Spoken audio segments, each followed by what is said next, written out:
Hello, everybody, and welcome to Secular Ultra Quran, your one-stop shop for everything secular, ultra, and Quran. And boy, do we have a show for you today. Yes. Close enough. That's close enough. We'll get into it. And, we're starting the Quran today. Isn't that crazy? This is episode number 1. Yes, episode number 1. We are going to be covering all sorts of stuff. But first of all, we're starting a totally new kind of book. Yeah. With totally new genre of literature. And totally separate religious tradition. You know what? It's actually really frustrating because there's been so much time in biblical studies for even religious Christians to acknowledge the fact that there is non-religious scholarship, and they kind of exist in this eternal dance of mutual hatred or something. Mm-hmm.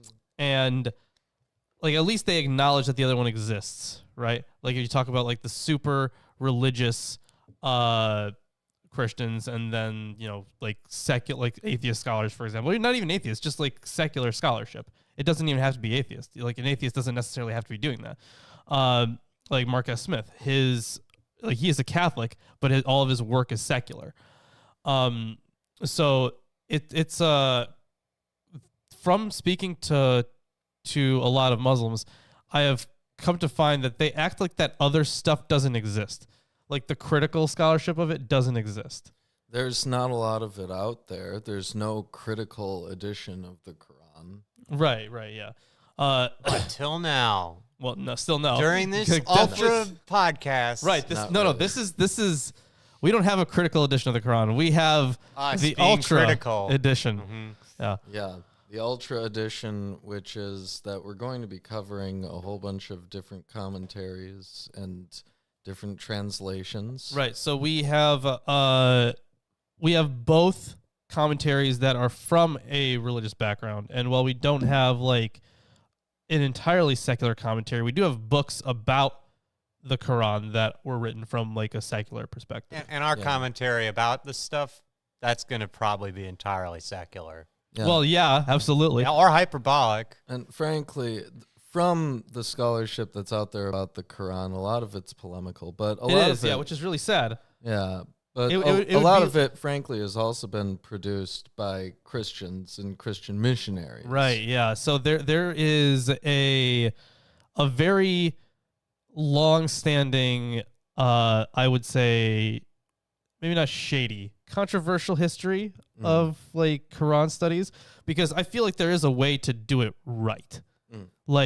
There should be there's a way to do biblical studies correctly. I think that is in a secular way, but it's not necessarily in a polemical way. So I think that is the approach that needs to be taken. And you know what? I wish I knew Arabic. I remember maybe a couple of these letters, right? From my because I was doing Duolingo, right? And it'd be wonderful to have an Arabic speaker on the show. So if you speak Arabic and sure. No, there are a lot of people reasonable. There are that too, yeah. There are a lot of people that I do want to reach out to. We'll make sure only the best get on. Sure, yeah. I'll reach out to I knew that we were gonna have so much stuff to talk about just on this first episode that I didn't necessarily want to have someone here initially, because that would have just doubled the time or something. Right. Especially someone who's super knowledgeable about these things. So maybe for the next episode, we'll try to get someone on that kind of knows a lot more about this stuff. Right. But at least we come in now with a firm background in knowledge in the Bible. And apocryphal literature. And pseudepigraphal literature. Yes. So, and that thing is, that's going to be important, right? Because it's important to remember when I am looking at a biblical text, I understand that it wasn't written in a vacuum. It wasn't just made up whole cloth in somebody's head. No, instead, that person came from some kind of religious background. He had some sort of social background. All that stuff matters in the production of mythology. And you've been in that headspace for a very long time. And I'm still going to be in it because it's pretty close here, but it's going to be different. It is. It's going to be You know, entirely this different isn't- context. This isn't your chai tea that you're used to. This is some sort of chamomile. It's just Yeah. chai. It means tea. It does mean tea. Yeah. But it's not. I know the type he's talking about. Yes. Yeah. We know. So we're going to be looking at it the same way that we looked at the Bible in its historical context. And because I feel like that's the only way to really understand any ancient work. Yes. And I feel like taking it out of that ancient context it removes the meaning wholly. Yep. Now, some of the earlier missionaries that I've read who wrote about the Quran said that there were a number of influences from the life of Adam and Eve. And the thing is, yeah, I've heard this because the Muslims that I've spoken to, they told me about the story of Adam and Eve in here, and Satan especially. And I was like, wait, I know exactly where that story is from. It's from the life of Adam and Eve. Yeah, but the thing is, we won't necessarily run into that today, although Right, we yeah. are going to be covering the story of Adam. Yeah. Because the stories are not, they're not necessarily all told in the same book. Right. Right. And they may retell stories at different times in different parts of the Quran with different details. Yeah, like Yeah. I don't know if Moses and Moses. Noah. I mixed them together because I'm speaking Moses faster is than. good. Incredible. Oh gosh, amazing. Yeah, so I don't know if Moses is in here, but Moses or Noah, I don't know where their stories fit in. If they do, I think they do. Just Yeah. So the thing is, because but I don't know what order they're in. Yeah. the thing is, so Muslims, they view people like Noah and Moses as prophets. It's like Jesus too is also a prophet in Islam. They view themselves as, first of all, having like the original faith, like the unadulterated version of the belief. Is what they believe like the historical Moses had and what Jesus had, right? So it gets very interesting trying to talk to them about historical Moses, but I'll leave that for another time. The fact is, the conditions for that there's like a lot of debate I was reading about in this book right here from Angelica Neuwirth, right? Yeah, so the book is called The Quran and Late Antiquity, and I've only gotten through like the first chapter and like a little bit, or I got through the introduction and like part of the first chapter, and like already there's so much stuff, right? Because there was this, she pointed out how there's been this divide between like the Western scholarship and like the religious scholarship, right? Yes. And I feel like those two can work together, but ultimately it does have to, in my opinion, in order to be actual scholarship, it needs to be secular.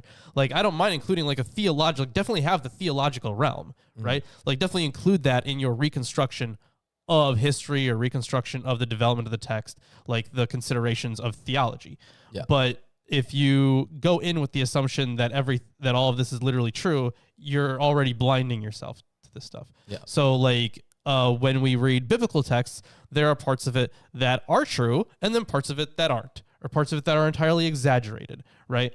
Like, we need to be able to take a critical approach. That doesn't necessarily always mean like polemicizing. Like we definitely have read some people that have polemicized these topics. Yeah, like I have my own divine realm, according to what you just said. You do, yeah. Yeah, my own I saw personal it. one. It's like it's right there. Isn't it neat? It's right behind you. Yeah, too bad nobody ever looks at that. Yeah. Because it's green. It's Right, completely you green, you green. can't You see couldn't it. see Aw, it. Yeah, man. I know. It's a shame we Very can't. lush realm. Yeah, it's a shame we can't change the chroma key here. Ever, apparently. It's a shame. No. Didn't we sort of get something to work once and then it didn't work ever again? I don't know. That was a funny one. No, that's a different show, different story. Anyways. Yeah, so we have there's also like this whole like the order of revelation thing, right? It's not all, but most translations you'll find include things excluding the first surah, that everything is arranged from descending. They descend in length, right? Well, for the most part. Yeah, for the most part. There are exceptions to the rule. It's not a strict Gotcha. system. And then there's some translations that provide it to you in order of revelation. And then the main story, if somehow people in our audience have not heard this, the general story is that there is the pilgrimage that they do now, or is it the Hijra, right? It's based off of the pilgrimage that Muhammad and like the earliest community did from Mecca to Medina, right? Yeah, and I have a few different books here, right?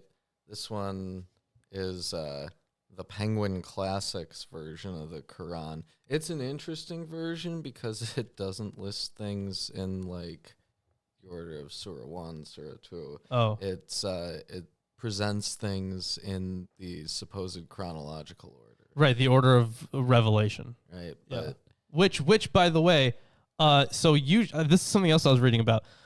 It is usually assumed in religious circles that we just know the order of revelation, but then there are then more critical scholars they look at and they're like, well, some of this stuff doesn't quite make sense in these contexts. So like they have questioned that paradigm that has held for so long. Because a lot of the accounts of at least some of this stuff comes later, like quite a bit later. So it depends on how good that history is, and there is, but like that's like the general thing that we'll be looking at. So there are two main places that we'll be looking at: Mecca and Medina, and the reason that they left, I think, the reason that they left Mecca was because the groups in power there didn't like this new faith, so they did this big pilgrimage, and then they met up with a group of believing was that where they met up with a group of believing Jews? I think what book was that in that we were just reading that out of? Right, it's here. Yeah. Following the Muslims' emigration from Mecca. that's from the thematic commentary on the Quran. Thematic commentary on the Quran. From Shaykh Muhammad Al-Ghazali, which I probably mispronounced. I probably butchered that. Following the Muslims' emigration from Mecca and their settlement in Medina around 622 CE, all attention was focused on building the first Muslim autonomous community there. By embracing the new religion, members of that community had, each in his or her own right, succeeded in breaking away from idolatry, polytheism, and other forms of pagan traditions and practices of Arabia. Which, by the way, that's something else we have to I want to look more into from like a secular perspective. Like, what actual evidence do we have that their belief was so crazy that they had to essentially make that a new religion had to pop up from it? Because the way I see it is what I think is probably likely is that this paganism probably wasn't as different as is portrayed. Because think about the way that like the Gnostics are polemicized in some New Testament writings. And in post-New Testament writings. Think about like the group that broke away from the Johannine community, for example. They weren't all that different. Like there was like some very there were some pretty critical theological points that they disagreed on, but they weren't like so crazy different. And like how people understand polytheism is different from place to place. So I want to look more into like the archaeological data for this stuff. And that's going to take, I probably won't even have all that info until well after we've read the Quran. Because comparatively, the Quran's pretty short. Well, there's probably a lot of info that's not going to be discovered even until well after we've finished. That's true. Quran. That is true. So I'm going to continue reading here. Nevertheless, they were to face fresh hostilities from a rather unexpected source. The Jewish rabbis had always believed that religion was... actually, hold on. Basically, the criticism is that the Jews of the area weren't trying to like convert people. That's the criticism. So the Hebrew tribes who had settled in Medina, or Yathrib as it was known then, in the fertile northwestern part of Hijaz, had gone there as refugees to escape the oppression and persecution of Byzantine, the Eastern Roman Empire, whose capital was Constantinople. Although welcome to live among the illiterate Arab tribes, they rather looked down upon them. The Jews made no effort to combat idol worship, which was widespread in the area, nor did they feel the need to pass on the teachings of their religion to their native hosts. They recognized no obligation to propagate God's message or establish his order to replace the existing man-made one. Their view of the Arabs was wholly sanctimonious, adopting the proverbial condescending, holier-than-thou attitude, holding jealousy onto their religious heritage, and totally beholden to the erroneous belief that religion was their privilege and theirs alone. So this is kind of the predominantly held view, but as you can see, it's kind of polemical in nature. And when reading over these sources, acknowledging that this was done by religious scholars, we have to keep in mind that there is stuff that like they don't really care about that we care about, right? Because like when we look at it, we're trying to figure out the historical context, like real things this could refer to, and we're trying to like build like a model of their theology or their circumstances, right? So I think that when there is a polemical view taken by these authors, we have to be critical about that. So we can't, take anything they say at face value. But there's some stuff that obviously, because they've been studying this their whole lives, right? And they're going to have something useful to say about these things. But it's not always going to be the things that we would think are as useful. Mm-hmm. Those are some of the big things. But before we get into, let's see. Oh, right. There was one hypothesis that I read about that was like trying to, how when we were talking about the Torah, we talk about, it was generally seen like early on the documentary hypothesis, right? JEDP. And then we get to the Deuteronomistic history where you have, different versions. There's a pre-exilic, an exilic, and yeah. So there was some ideas in early scholarship floating around like this, but the fact that we've discovered some very early manuscripts, I think it was where's it? Oxford? No, Birmingham. There was a manuscript that's quite old, like within like the first, within the first 50 years after Muhammad's death.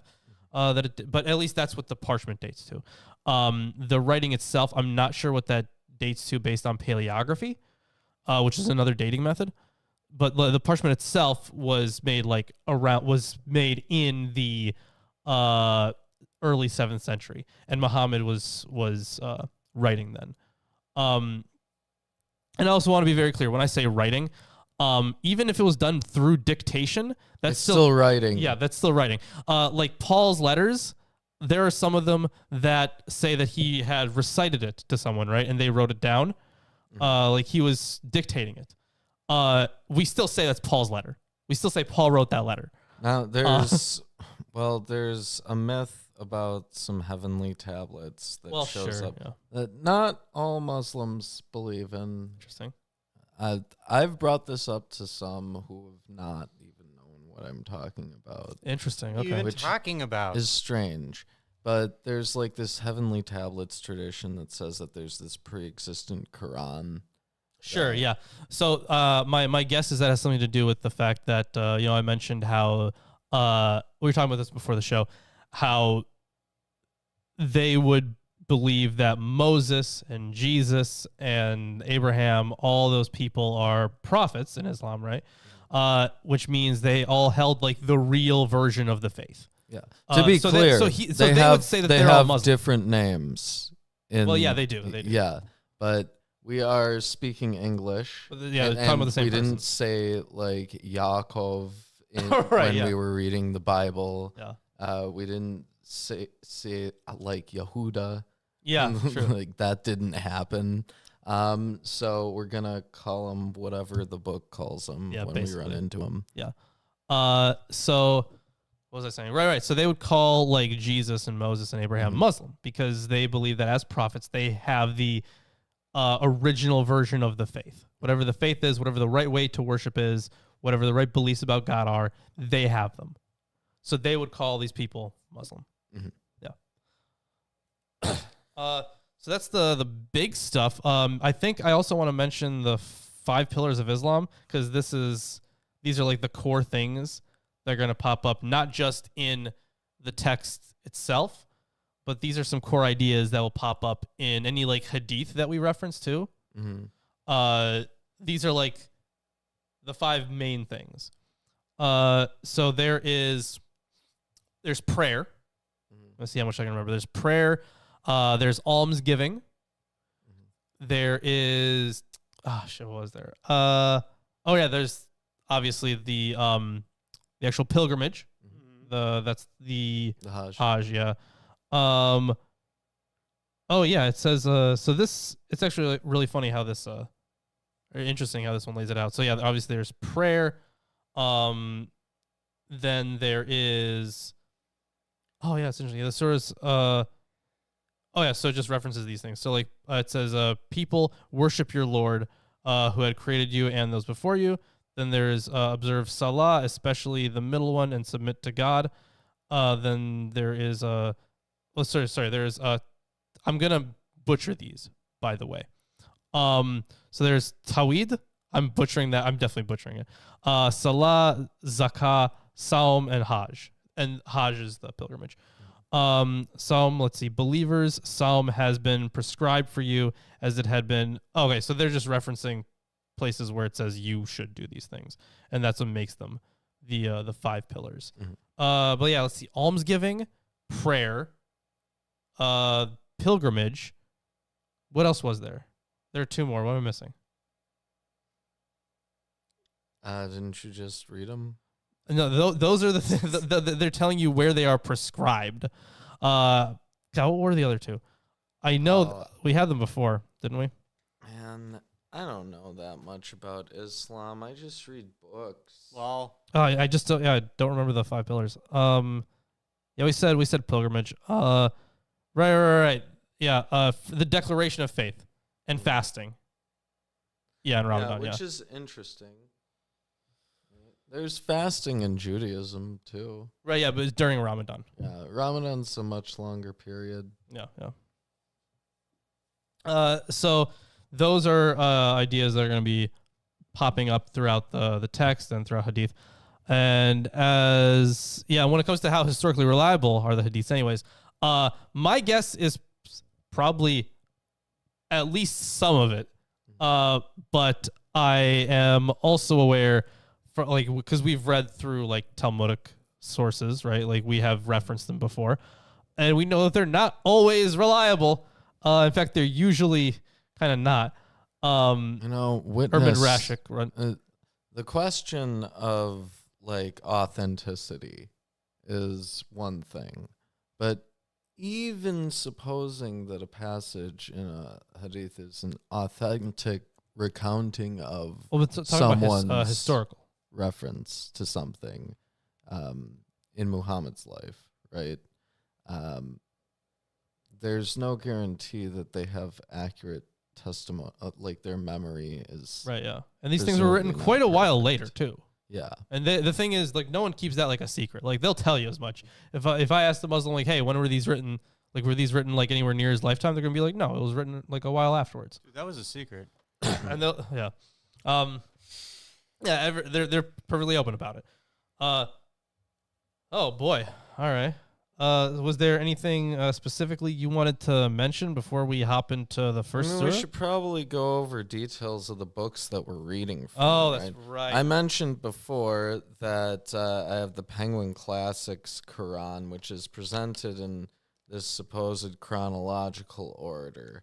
Now, they also list the traditional number of the chapter. Oh, yeah, I see.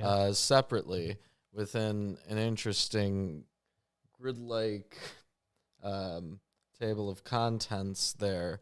But I won't primarily be relying upon this. I will point out that the translation's gonna be different, including like the titles of the chapters. Sure, yeah. But it doesn't have much commentary, and there may be rare occasions where it's useful. I've also got the Study Quran, a new translation and commentary with an editor-in-chief of Syed Hossein Nasir. Oh, yeah, looks like, is that what Devin is using, I said? Oh, Yeah, probably going to Yeah. be using it, yeah. There you go. That's funny. yes. Well, I've got that one, and I've also got the Quran, English You got the translation. Quran. Yep. The Quran Project's version of the Quran. And it has some stuff. I mean, there's introductions to things. There's also introductions to things here. There's also commentary on, verse by verse, and there's also commentary in there. So, And then I got some books too. So yeah, we have Great. obviously the thematic commentary.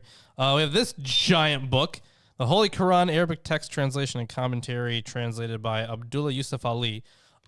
By the way, I was looking at, I have like a small Quran at home, and it was actually a translation that was done by the same guy.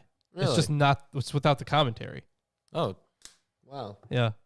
I shouldn't have brought that. It just would have been taking up a spot on the table. Yeah.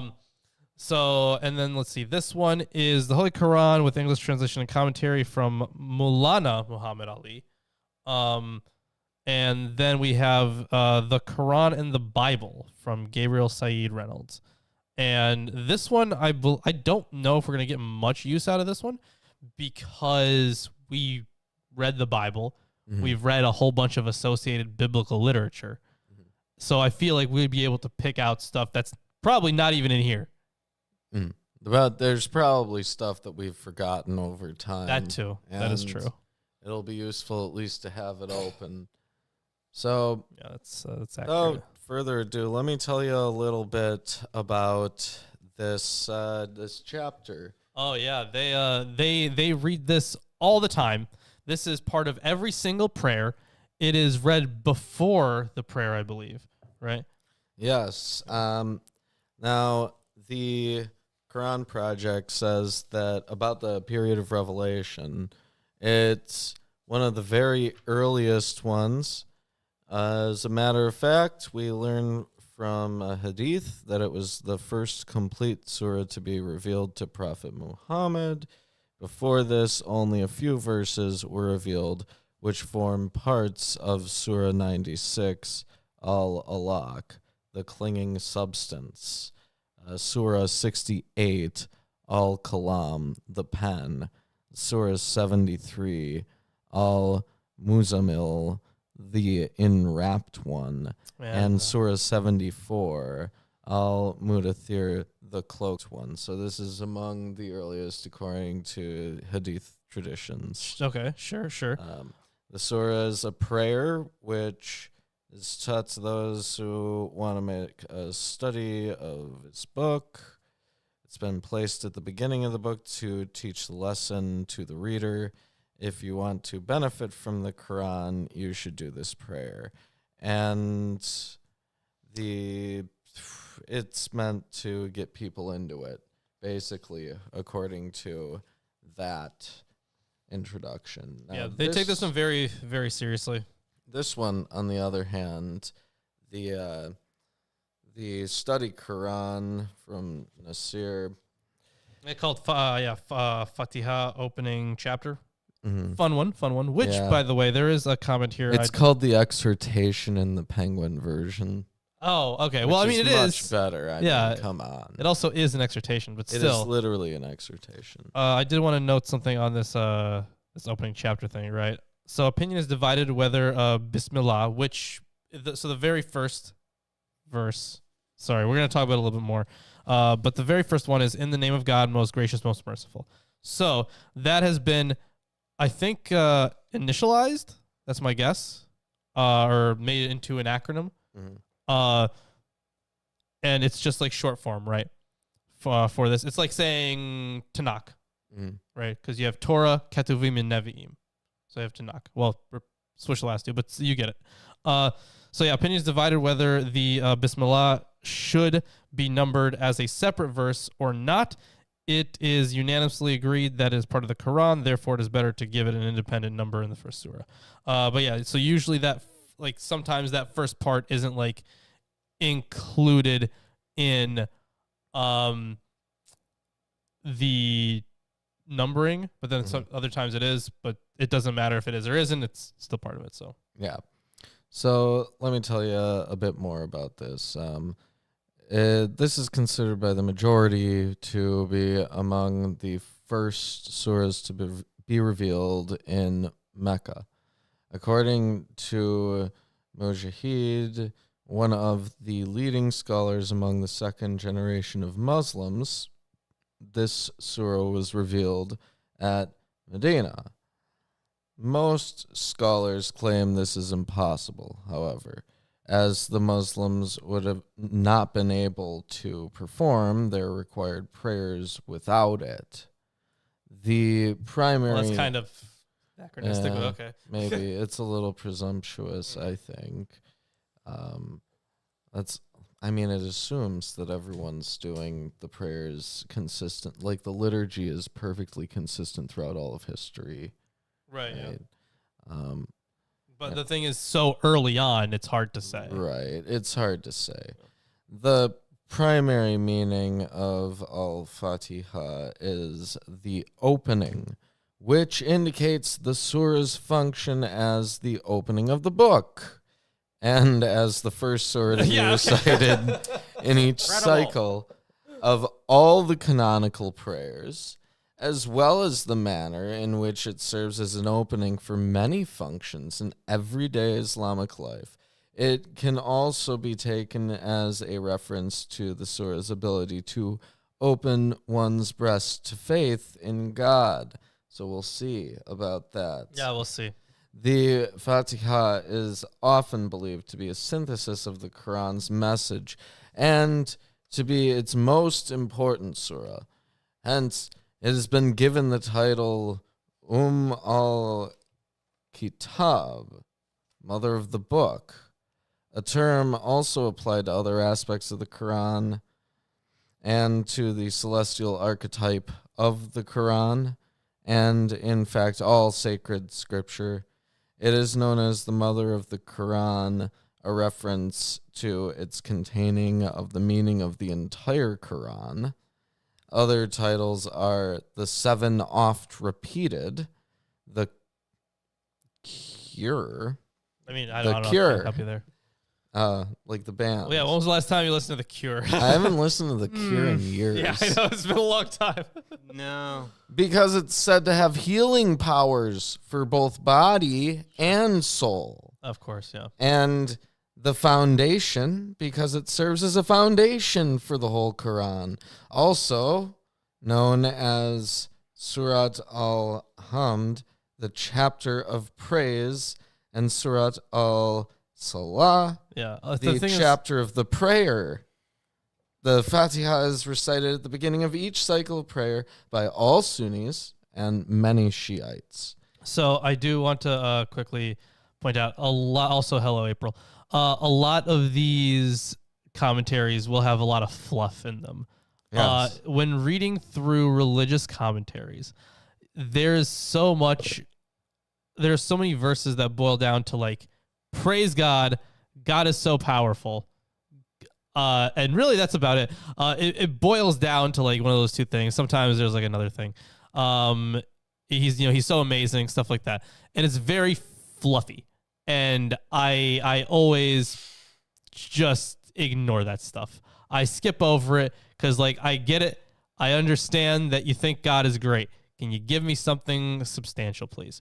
Like a healthy breakfast. Healthy breakfast would be nice. Did I have breakfast? Jeez, I guess this Quran is your No. healthy breakfast. You know what I was today. doing instead of having breakfast? Jeez, what? Reading this book, the see, Quran I and knew Late it. Antiquity. I knew Yeah, it. I was like, no, I gotta get this done. Dang, man. It's been a busy week. I've been working on the script for biblical cosmology. I am 18 pages into it. Nice. Excellent. That's single spaced, 12-point font, 18 pages.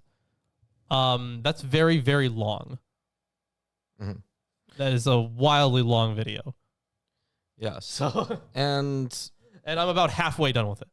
And I'm looking over the chapter here, which is not that long. No, it's a very short chapter. That's why they can fit it into every single prayer. They have 5 daily prayers, right?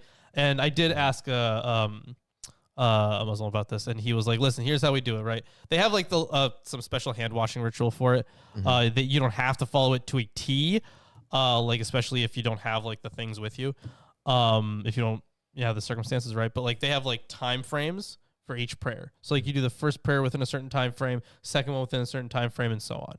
So yeah, that's the general outline there. Okay.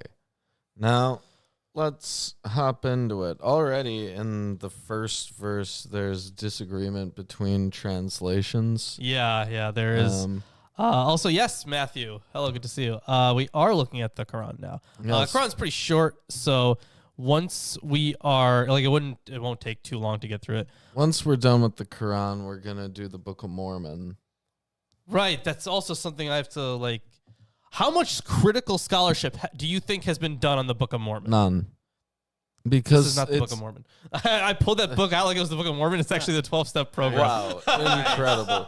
No, Nice. the Book of Mormon, it's not that old, first of all. Right, yeah. And we know where it came from. Right, yeah, con artist. And, the printing press. You know who'd be cool to have on? Mhm. If for the Book of Mormon, it would be very interesting if we could. I don't even know if he'd be willing to do this.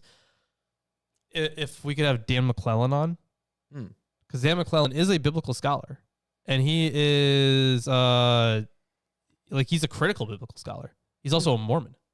Interesting. Yeah. So like you'll find him arguing with like apologists all the time. It would be very interesting to have him on there, but It would be interesting to have some Islamic scholars. that too. On I the am going to Quran try to show. get some Islamic scholars, and maybe Anton reached out to us. Really? Yeah, so I'll try to have him on. But I knew that this show we'd already be talking about so much. Yes. And so let's hop into it. First of all, the study Quran says, "In the name of God, the compassionate, the merciful," and the Quran Project says, "In the name of God, the most compassionate, the most merciful." Yeah, it looks like this is a superlative. Because so in the name of God, most gracious, most merciful, and then in the name of Allah, which is just God, the beneficent, the merciful, are other translations. By the way, although it does seem for this one, we were reading over this thematic commentary, and they made quite an interesting point that like within this section, it's like immediately like by calling him compassionate, you're already like thanking him. So you're it says here, every time one utters these words or expresses these feelings, one not only glorifies God but praises and thanks him at the same time. So the interpretation is like it's all kind of in here, like everything you got to do for worship is in here. Yeah. There's a note here that surah titles are not an integral part of the Quran. Sure, yeah. A distinguishing word in a particular surah or a word defining its subject matter often became a common means of identification among the Prophet's companions and later scholars. Although some names, such as Al-Fatiha, were used by the Prophet in reference to particular surah. Oh, okay. They were not specifically designated by him as titles. So. Oh, sure, fair enough. So these are just later names. Yeah. When it says like in the name, there is an interesting comment here. So I retain the ordinary translation of the particle ba, so I think that's supposed to mean in. It says a complementary and comprehensive meaning is intended by using both of them together, right? Let's see. I must warn the reader that the sense of this particle is not the same in Arabic as the sense of the word in the equivalent phrase in the name of God. In the latter case, signifies on account of, whereas the ba in Arabic signifies by or through, or to be more exact, with the assistance of. The phrase is in fact equivalent to I seek the assistance of Allah, the beneficent, the merciful. Hence it is that a Muslim is required to begin every important affair with Bismillah. Yeah, and also Ar-Rahman and Ar-Rahim are two names of God derived from the words Rahma, mercy. In Arabic grammar, both are the intensive forms of merciful, i.e. extremely merciful. Yeah, we've gotten stuff like that in... Well, are they supposed to be names of God, or are they supposed to be It says epithets? Names of God, but... Because, like, in the same way, right? Because, like, let's think of, like, some biblical ones. There's, like, El-Olam, right? God everlasting. So these are some titles of God, right? But in my opinion, you'd be hard-pressed to call those names. They're hardly names. Yeah. So I'm guessing it would be the same deal here. Well, also, God is titled here. It renders Allah. Which is just the word for God. It's just the Arabic word for God. Which, according to some, is a unique word with no root.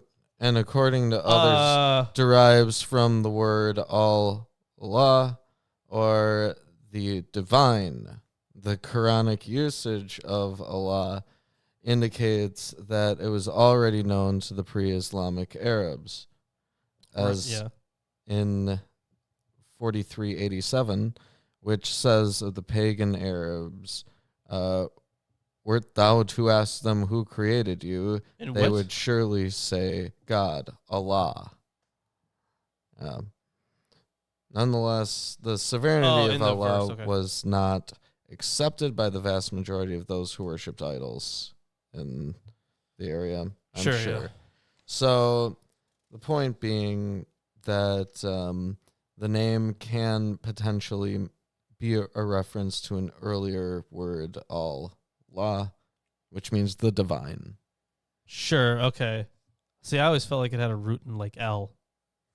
Right? Because it became part of names, right? Like in Israel, Israel, right? Well, so, yes. like, I don't know. But I'm not, like, I don't know the etymology. I'm not going to make any claims. I just always felt that way. A lot of regional stuff, right? Yeah. Let's continue on here. Praise be to God, Lord of the worlds, the compassionate, the merciful, master of the day of judgment. Yeah, interesting. Praise be to God, the cherisher and sustainer of the worlds.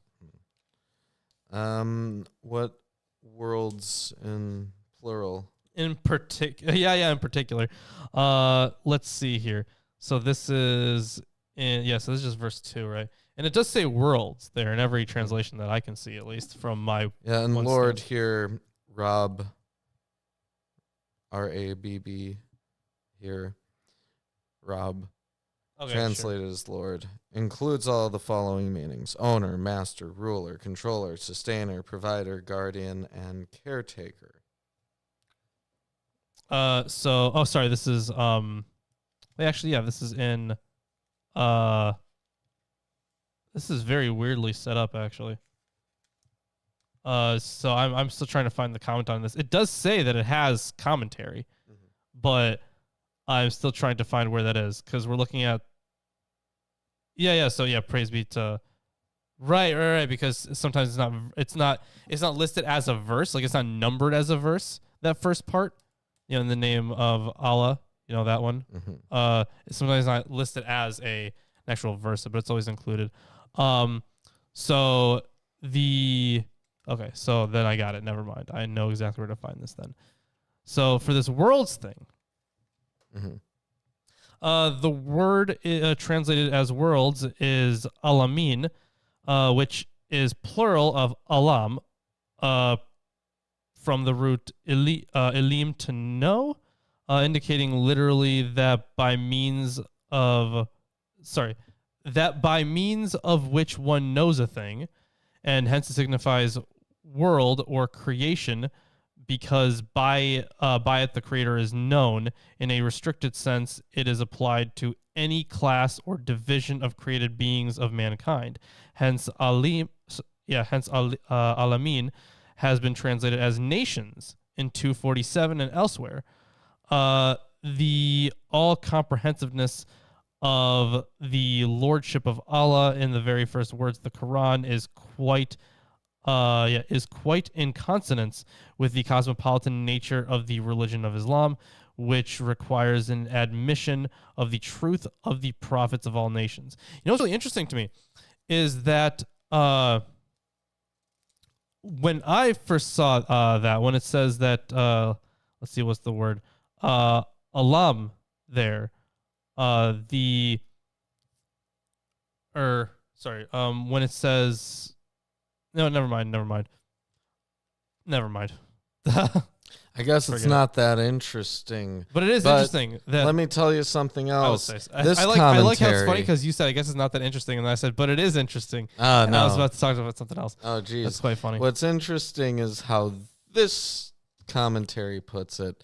The worlds refers to various levels of cosmic existence and the communities of beings within each level. Some say it refers to 4 communities: human beings, jinn, angels, and satans, while others say it refers only to human beings and jinn, since the prophet is referred to as a warner unto the worlds.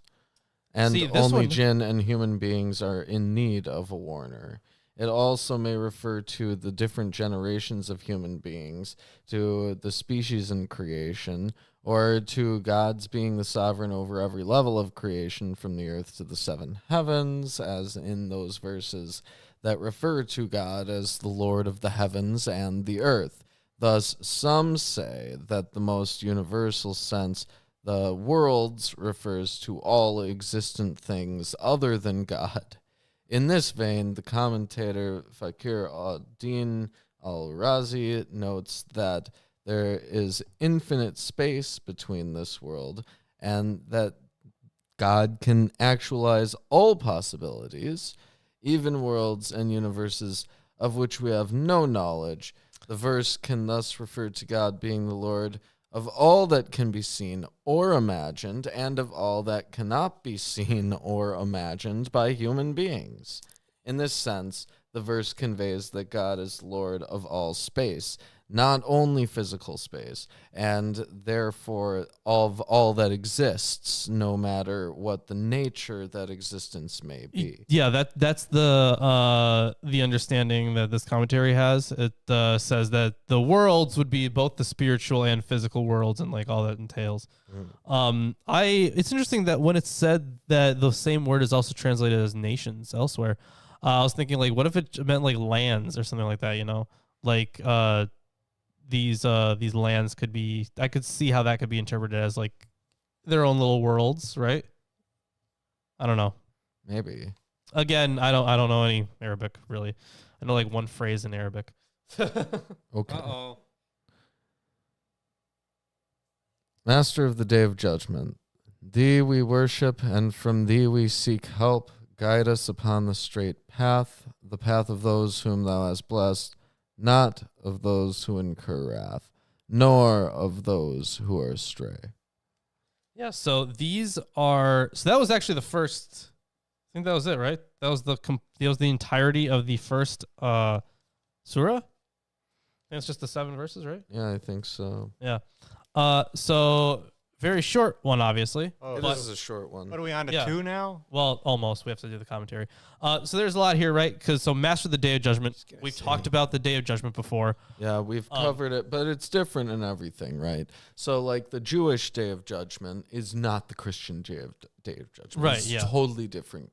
Completely different details. And I think that while we read through this work, the more it references judgment or any kind of, system of sin and repentance, the more of an idea we'll have about what their Day of Judgment is. because like we talked about the Day of Judgment in like the Old Testament, right, where everyone comes alive and they are standing in front of God for this judgment. But then when you like if you are judged to be awful or something, you don't get to live with God in the new world. That's not what we get in the New Testament. So I assume this would also be different, but it's still built off of the same kind of tradition. And we know that because of what it says. What is that in verse 6? The path of those upon whom thou hast bestowed favors. I think that's usually interpreted to mean prophets. See, those upon whom favors are bestowed are according to I don't even know what that is. So there are four classes of people, four groups of people that are mentioned in a different part of the book. The prophets, the truthful, the faithful, and the righteous. All right. Let me hop into chapter 2 then, unless you wanted to start reading chapter 2. Yeah, I can do chapter 2. But I can deliver I think that's some all we're doing today, 1 and commentary. 2. I mean, it's a pretty long podcast with this intro anyways, so. I can do some commentary.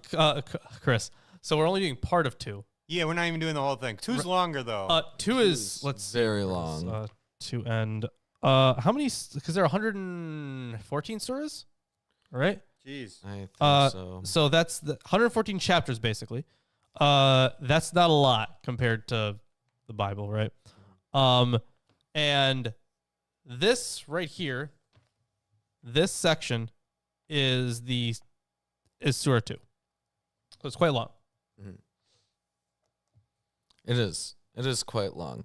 And I'm going to point out that according to the chronology provided by... Oh, right. This is when they're already in Medina, right? This is supposed to be much later. The cow, Al-Baqarah, doesn't start until here in the book. Oh, yeah. So it's like way at, like near the end there. Right. Which I think is important because the in Islamic law they have this principle of naskh, right? So the later something is, the more of a right to abrogate previous material it has. Yeah, and that's where there is. I again talked to Muslims about this, but they're like one of them is like a very religious Muslim. The others are just kind of like, yeah, we're Muslim. Like they're actually not super religious. Like I don't think they read about like theology or Islam at all. But the actual super religious one does read that stuff. Like he's very in keeping with theologians right now. So he does get kind of preachy, I'm going to be honest. But he obviously knows quite a bit about this stuff. And I was like, hey, isn't there this idea that like, if there's like a discrepancy between the text, whichever revelation came later is the one that should be, like it supersedes the one before it. And then he was like, no, we don't have anything like that. And then I'm like, well, I'm pretty sure you do. Cause like cause I mentioned a few things that you brought up in your video and he was like, well, yeah, I guess like there is some like argument about it, but it's about very little things that don't matter and something like that. Right. So this principle seems to be utilized in very minuscule ways today. I'm not sure how long it's seen use or anything. Well, I would assume that it would have some like theological detailed importance if we're going over like first human stuff. So if it's relevant, I could see why it would be placed later in that chronology. Yeah. Anyways, let me tell you a little bit about the chapter. First, let me tell you from the study Quran. Al-Baqarah is it's from the Medinan period. It's named Al-Baqarah, the cow, because the cow is mentioned in verse 67. It's the longest surah of the Quran, composing 1/12 of the entire text. In most illuminated quite a bit. manuscripts.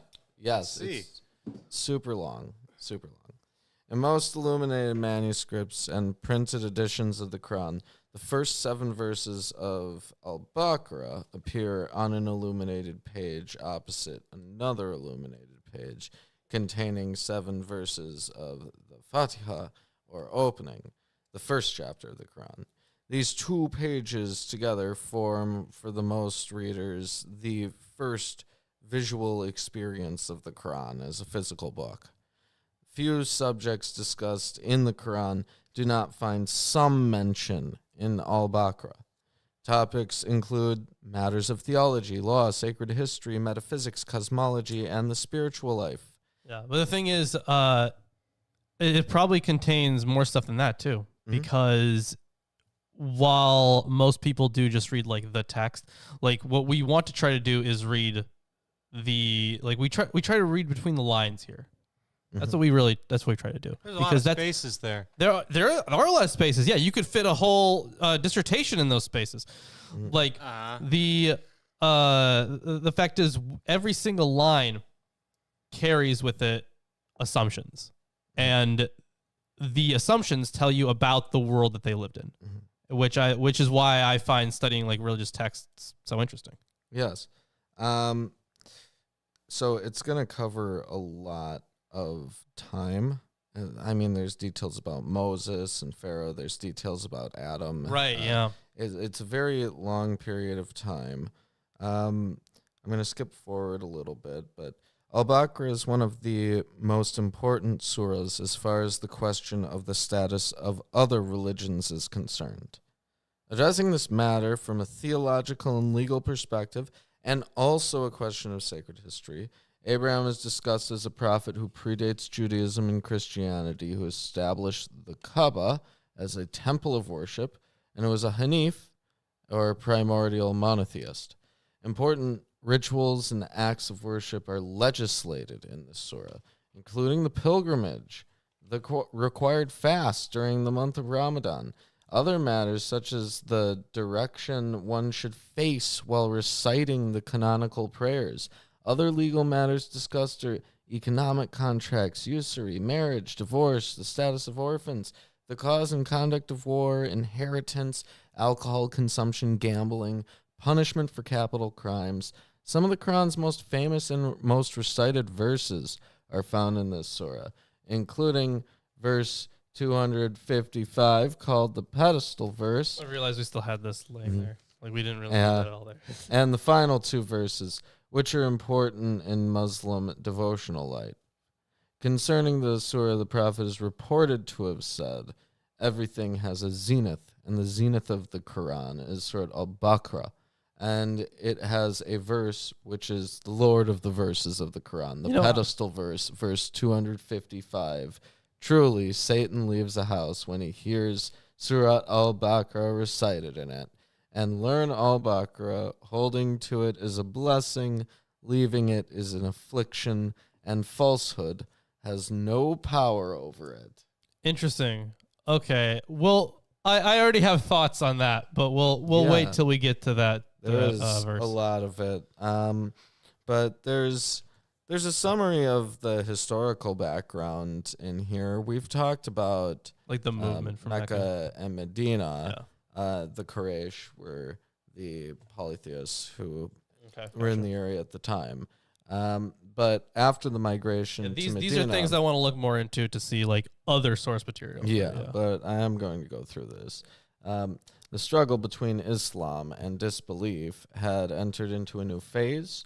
Before this, believers who propagated Islam among their own clans and tribes had to face its opponents at their own risk. But the conditions had changed at Medina, where Muslims from all parts of Arabia had come and settled as one community and had established an independent city-state. Here it becomes a struggle for the survival of the community, for the whole of non-Muslim Arabia was built upon and united in crushing it totally. Hence, the following instructions, upon which depended not only its success but very survival, are revealed in this surah. Right? 1.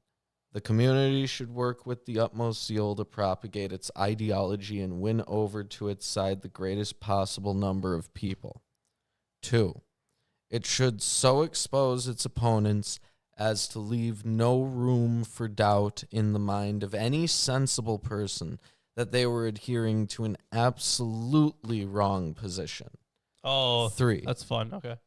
It should infuse in its members, the majority of whom were homeless and indigent and surrounded on all sides by enemies, that courage and fortitude, which is so indispensable to their very existence in the adverse circumstances in which they were struggling, and to prepare them to face these boldly. 4. It should also keep them ready and prepared to meet any armed menace which might come from any side to suppress and crush their ideology and to oppose it tooth and nail without minding the overwhelming numerical strength and the material resources of its enemies. And 5, it should create in them a courage which is needed for the eradication of evil ways and for the establishment of the Islamic way instead. That is why God has revealed in this surah such instructions as may help achieve all of the above mentioned objects. So I think we'll be able to get into a lot of details throughout, but why don't you get started, because it's your turn. Yeah, so already like off the bat, there's some pretty interesting stuff. This is Baqarah, or the heifer, or the cow. In the name of God, most gracious, most merciful, most merciful. So it starts off with 3 letters. Mm-hmm. And of the 114 surahs in the Quran, 29 begin with individual letters of the Arabic alphabet. Yeah, and this one begins with, so in English, ALM, but in Arabic, Alif Lam Min. Yeah. So translations of the Holy Quran generally leave abbreviations, like this one occurring here, untranslated. So this translator what's this? This is Muhammad Ali, that's right. Mm-hmm. So this translator uses I, Allah, am the best knower. That's how he says it. But the thing is, the Arabic, I'm looking at it right now. I'm at least comparing the script, and it looks generally the same. So it's not like he's actually changing like the Arabic version, because there is in these commentaries there is both an English translation and then the Arabic. So yeah, he says that they're generally left untranslated. The combination of letters or single letters occurring at the commencement of several chapters, 29 in all, are called oh Jesus fuck. It has this is mukata'at. And according to the best received opinion, these letters are abbreviations standing for words. The Arabs use similar letters in their verses. Abbreviations are known to all languages. The only peculiarity of their use in Arabic literature being that the letters carry different meanings in different places. So it looks like there is some debate over what these letters could mean. Let's see. Among the conjectures, among the conjectures, there are 2 possible theories. One is that each initial represents an attribute of God. Among the attributes, it is not difficult to select 3, which will fit in with these letters. Another theory, favored by Baidal, is that the letters are the initial, the final, and the middle, or again the initial letter of 3 names: Allah, Gabriel, so that's Gabriel, and Muhammad. The source of revelation, the heavenly messenger, yeah, we get it. This might be appropriate to the first surah, which Baqarah really is if we treat Fatiha as a preface. But if it was prefixed to others, why to these 6 only? It looks like there's another idea about like this is how like sounds are made or something, because each one references like a different part of like the throat or mouth. I think that idea is already crazy, but there is an idea in here about being, what is it? About it being like, how there is the alpha and the omega. that actually makes a lot more sense to me. If it's something like that, the beginning and the end kind of thing, I could see it being like that. But this would be like a beginning, middle, and end. But then again, I don't know the alphabet. Lawrence, I'm about to take you on a trip. Will you? Okay. And that trip is going to be, you know what Seinfeld's about? Yes, I do. It's about a the guy. Individual letters okay. are one of the most enigmatic features of the Quran, and have been a subject of debate and speculation among Muslims since the revelation of the Quran. It's reported by many Quran commentators that Abu Bakr, the first caliph, said, "Every book has its mystery, and the mystery of the Quran is the beginning of the surahs." Ali, the fourth caliph, is reported to have said every book has a quintessence, and the quintessence of this book is the spelled out letters. The quintessence. Al-Razi discusses the metaphor of a great sea which leads to a river, which leads to streams, which leads to rivulets, and the rivulets made to carry the water, the stream, or the riverbed, or the entire continent of the sea. It would be overwhelmed and destroyed. He mentions the verse, he sends down water from the sky so that the riverbeds flow according to their measure. He reports they have a secret. The vicegerents have a secret. The prophets have a secret. The angels have a secret. And beyond all that, God has a secret. If the ignorant came to know the secret of the learned, they would destroy them.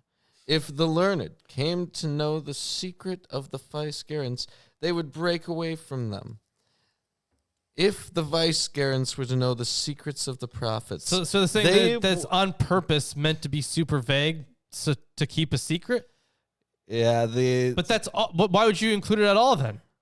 That's my only secret. the elite of the greatest friends of God know the secrets of these letters. Okay, so they have to include them because some super like special person needs to be able to know them, but their meaning is not disclosed to make sure that the only people that do get the meaning are the super special ones. Some say that the Aleph is for Allah, the Lam for Jibril, Gabriel, and Muhammad. and Mem for Muhammad. Is that how that starts though? Yeah. Because I don't know. I'd have to look at the Arabic, which I can't read. So because it's supposed to be Gabriel, right? Gabriel. Still but others. it would be the end of his name, right? I don't know. Others, like followers of the Islamic science called Al-Jafir, a kind of esoteric commentary akin to gematria in Hebrew, base interpretations on the numerical symbolism and value of the letters, since each Arabic letter has a corresponding numeric value. Sure, yeah, gematria, yeah. Sure. Aleph is 1, Lam is 30, Mim is 40.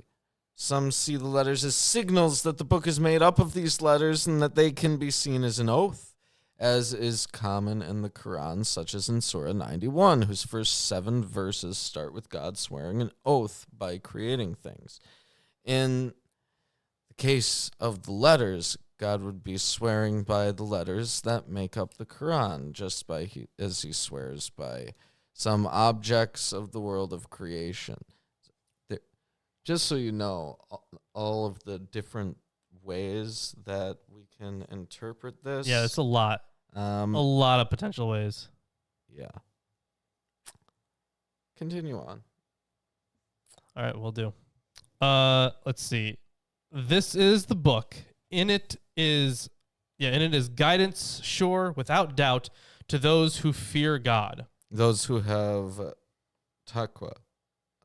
Those who have piety, righteousness. Yeah, fear, to those love who of God. keep their duty. Yeah, those who take great care to avoid his displeasure. Yeah, it says that he here Muhammad Ali he says, I make a departure here. I know it's never not going to be funny. Like Like the I'm thing is, sure it's a very common name. yes, I'm sure it is too, but it's never not going to be funny.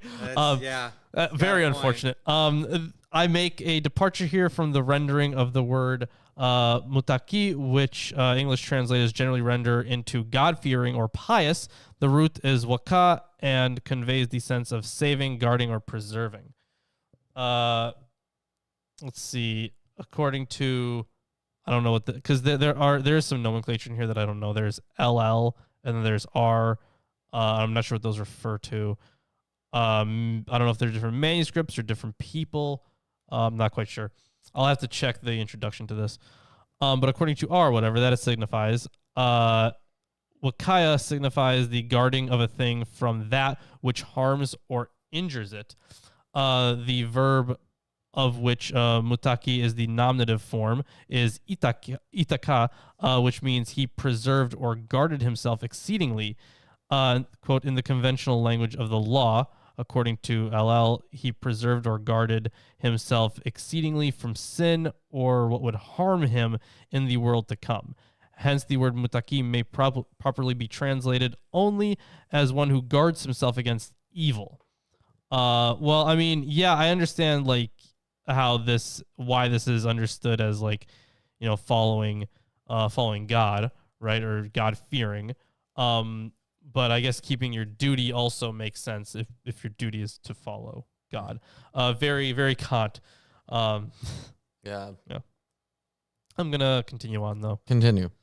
This is a book. There is no doubt in it. It is a guide to those who keep their duty, who believe in the unseen, are steadfast in prayer, and spend out of what we have provided for them. So we, in many Quranic verses, is understood in the Arabic language to denote grandeur and power, as opposed to the more intimate singular form I, used in specific instances, so that God can say we as like a royal we without it being polytheistic.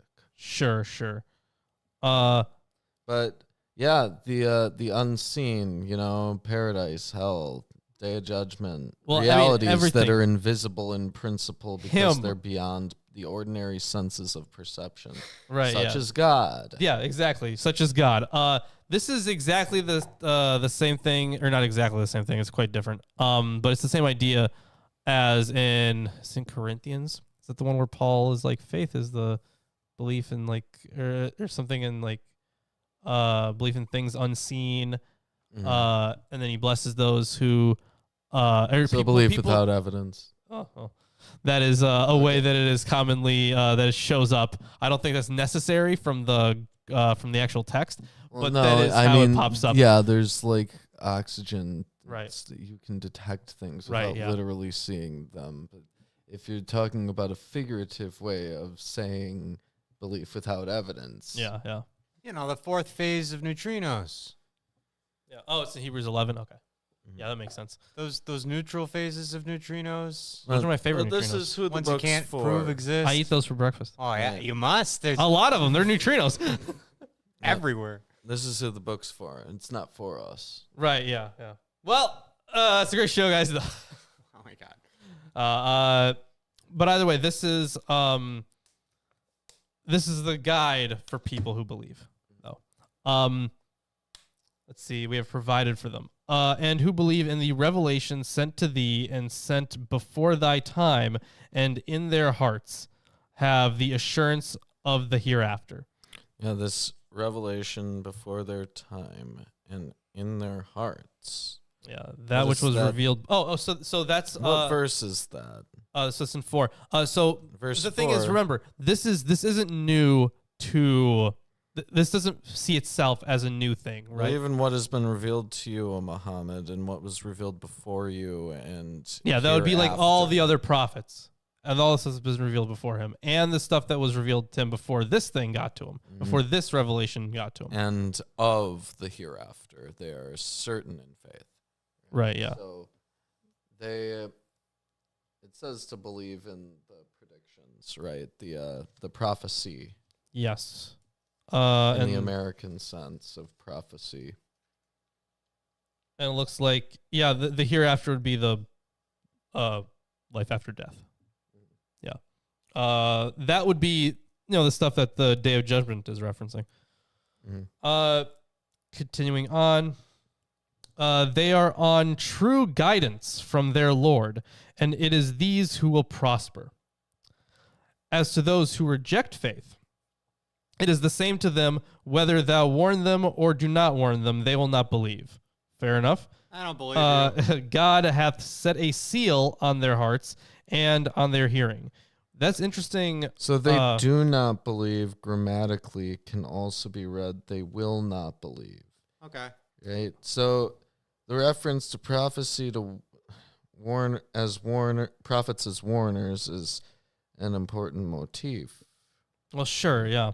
The thing is, people who don't believe just won't believe, so it's not for them, and they don't really care either way.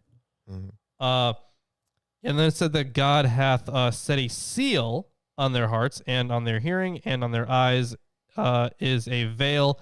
Great is the penalty they incur.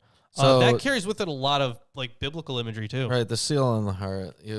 Of course, you have the hardening of Pharaoh's heart. You do, but there's a play here on biblical motifs because it has instead of the seal on the heart, it's the hardening of Pharaoh's heart in the Bible. There's also the motif of hearing and seeing, because if you remember idols, right? One of the criticisms was that they could not see or hear. So apparently there's some interpretations of this that make it suggest almost like Calvinism. It means that they can't do anything about it. They're already locked away from that stuff. Yeah, if someone is an unbeliever and they're not convinced when you tell them about Islam, well, there's no point, right? They're not gonna believe. Right, yeah.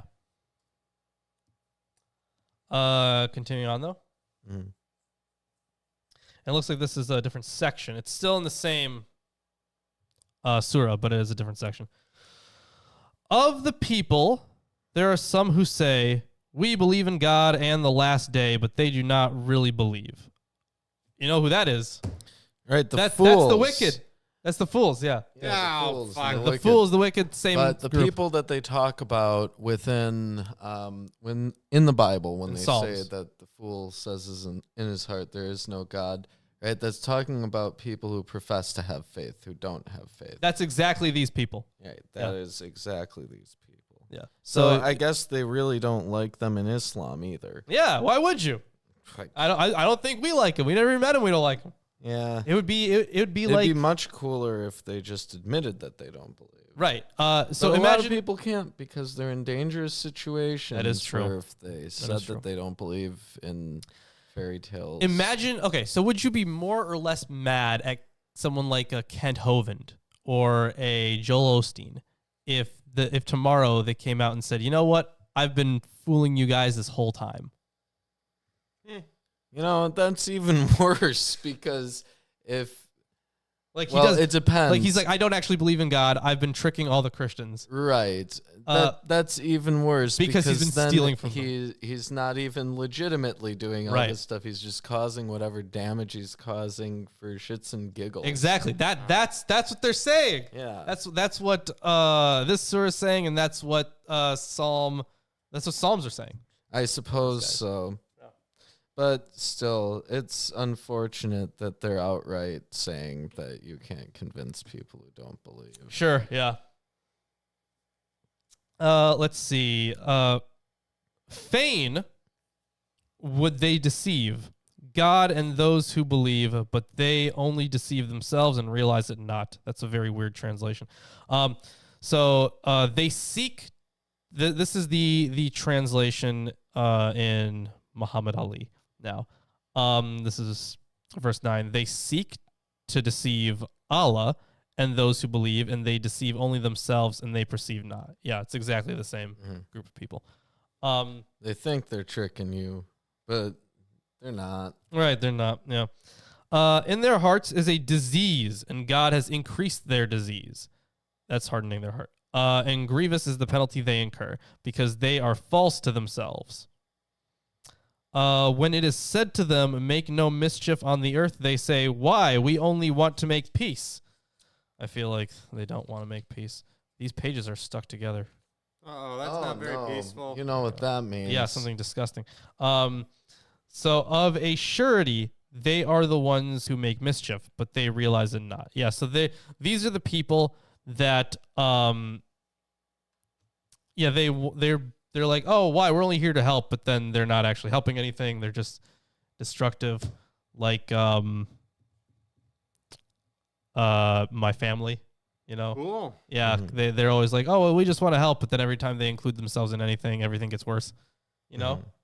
I'm helping. You guys ever had family like that? No. No. Guess it's just me. Yeah, sorry. Okay. All of my family were competent Nothing and like that. proficient at things, and hell, they were helpful. Wonder what that's like. It was pretty nice. Yeah. Jeez. They died. Well, sorry. Gonna continue on here though. Let's see. Yeah, this is the one where he says that they suck and make mischief. When it is said to them, believe as the others believe, they say, shall we believe as the fools believe? Nay, of a surety, they are the fools, but they do not know. Yeah. This is kind of like, there's a term for it now. It's a newer term. Weaponized incompetence. You guys ever heard that term? Yes. I don't know what that is. So, Do you get it? yeah, I get it. All right, good enough. For people who don't know, This is translated several different ways, Lawrence. yeah, I see that. You can say, when it's said to them, do not cause corruption on the earth, they say, we're but reformers. Or you could translate it, when it's said to them, don't work corruption on the earth, they say, we're only working righteousness. That Also, hi, Matthew Sansbury. It's been a while. That it aims to communicate the same point, but it's different. Like, and that's not just like a translation difference. That it's like they're using totally different cases of the word choices. Well, it seems like they are trying to say the same thing, though. Somewhat, yeah. Yeah, like they say. One of them says, we are only working righteousness. Right? And the other says, we are only reformers. Yeah, and this one says, we only want to make peace. And then it looks like. Making peace, working righteousness. Well, the thing is, being want a to make reformer. peace. Want to make peace. So yeah, then it says, and when it is said to them, make not mischief in the land, they say, we are but peacemakers. Which, if you don't speak so I guess you're right. Arabic and you're using your Quran in translation, which probably most Muslims do. Well, I guess I don't know the numbers. Well, maybe not most. But a lot of them. Like, I like a good amount of the Muslims I talk to only know English. Yeah, most who are going to see this. Right, probably. True. They might know Arabic too. Maybe. I mean, it's unfortunate, but many Muslims, at the very least, will be reading their translated version of the Quran. They're not going to know what exactly is being said. And there's not, like, super in-depth commentary on I mean, I know, like, aspect of this verse. I know, like, quite a few languages are just like harder to translate. So I don't know if that's the case here, and that's why there are so many. Maybe it's like a figurative saying that they're like, well, they're just using different translations to try and communicate what the figurative saying is, but they're like linguistically different. Sure, yeah. All right, let's continue on. When they meet those who believe, they say, we believe. But when they are alone with their evil ones, they say, we are really with you. We were only jesting. Yeah, that's exactly the idea we get from Psalms. Mm-hmm. God will throw back. Proverbs, I think, also Proverbs too? complains about them. People who are like pretending to believe. Yeah, I forget if it's Proverbs or if it's Sirach. I don't remember. I just remember the Psalm stuff. Anyways, I'm gonna have to look back into that though before I publish my paper on I it. think it's in Proverbs as well. I think there's multiple mentions of it in the Bible. It's not just in that one psalm. Well, no, there are multiple psalms that talk about it. Actually, there are two that are synonymous: Psalm 14 and Psalm 51 or 52. They're the same psalm, essentially, about the fool has said in his heart there is no God. But the thing is, all the other stuff, it's kind of from context. God will throw back their mockery on them and give them rope in their trespasses, so they will wander like blind ones to and fro. Give them rope. And he leaves them alone in their ordinancy, blindly wandering on. That's an interesting translation, rope there. Is it like rope to hang themselves with? Because that's kind of what it felt like he was saying. Yeah, it might be, probably. What verse is this? That was 15. God mocks them in their transgressions while they wander blindly. Oh, wow, that's quite different. Yeah, there's nothing about this rope translation. That's a bummer. These are they who have bartered guidance for error. Ooh, error. But their traffic is profitless, and they have lost true direction. I'm sure they don't have the same connotation that the Gnostics do. No, definitely not. No.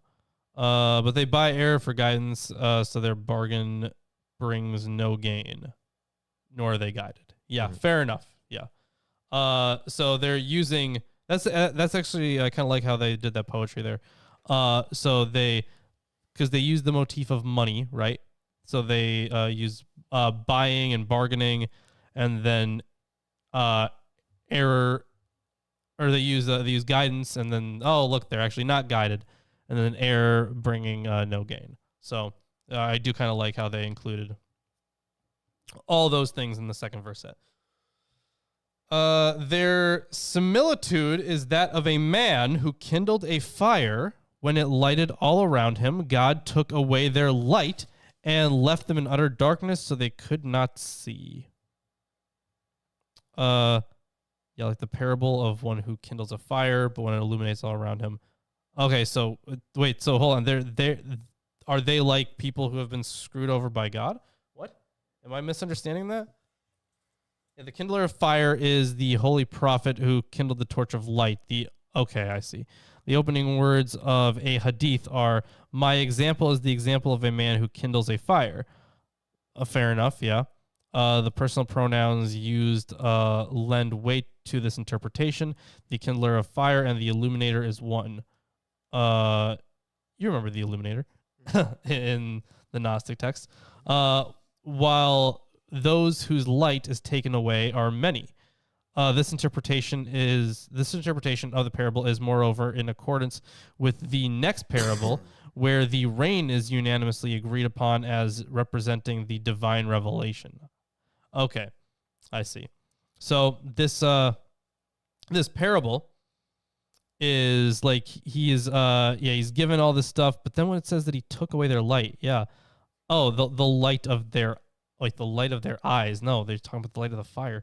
With the light of their eyes, which alone could make them take advantage of the light. So they were taken away because it wasn't used well. That's the idea. For the spiritual dimensions of this light and the light symbolism in the Quran, we'll get to that later. On a worldly level, in relation to the hypocrites, the light is understood by some to refer to the shahada, the declaration of faith that provides the hypocrite light by which to eat, to marry, and to find protection, since membership in the Islamic community grants one certain legal and social rights and protections, but this light is taken away at death when the hypocrisy is unmasked. Sure. Okay. Yeah. So that's fair. Of course, that implies they die when the hypocrisy is unmasked. Yeah, true. Deaf. I'm gonna go back to reading here. Deaf, dumb, and blind, they will not return to the path. Yeah, so without that light, they're like totally lost. Yeah. Or another similitude is that of a rain-laden cloud from the sky. In it are zones of darkness and thunder and lightning. They press their fingers in their ears to keep out the stunning thunderclap, the while they are in terror of death. But God is ever round the rejectors of faith. So a little different translation here. Like a rain cloud in which is darkness and thunder and lightning. They put their fingers into their ears because of the thunder peal for fear of death, and Allah encompasses the disbelievers. So literally, they just keep missing. They just keep missing it. Whoops. Yeah. Whoops. The lightning and such. He can't reach them because they are not allowing themselves to be reached. Mm-hmm. Some commentators mention a tradition from Ibn Abbas that the prophet, when asked, said that Al-Rad, thunder, is the name of an angel in the clouds, while others see this as an invalid and gratuitous attribution, since the word rad as thunder was well known to Arabs. Sky I've heard it too. is also translated as heaven, firmament, or ceiling. Yeah. Continuing on here, the lightning all but snatches away their sight. Every time the light helps them, they walk therein. And when the darkness grows on them, they stand still. And if God willed, he could take away their faculty of hearing and seeing, for God hath power over all things. We've definitely had cases, at least in biblical literature, of God pulling that kind of shit. Mm-hmm. But the idea of like them just kind of taking the opportunities to walk ahead, but not listen to anything else. It's like, God created all this stuff and you don't even believe in him. Oh, like, okay, whatever. A lot of presumptions there, buddy. Either way, on to section 3. Yeah.